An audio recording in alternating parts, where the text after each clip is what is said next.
Hi, welcome to this channel, and this video is going to be very important for students and people whose work is with PDFs and documents.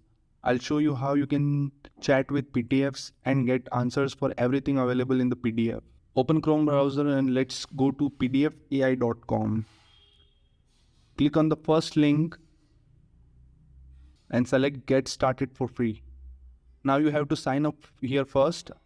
I have done it already, so let's start with the PDF. Now upload your PDF here. You can either upload directly from PDF or you can use the link to PDF. It will take some time to load the PDF. You can use this website in mobile as well. I'm recording in PC because it is easier to demonstrate and record in PC.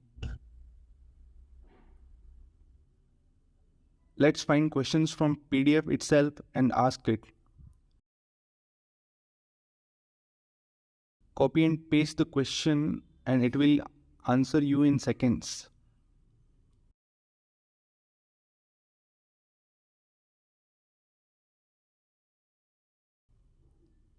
Let's take another question.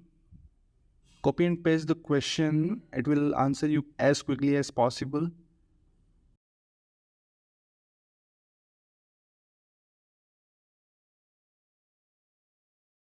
And good part about this website is it gives you sources where it found your answers, so you can check them as well. Thank you for watching the video and don't forget to subscribe to my channel.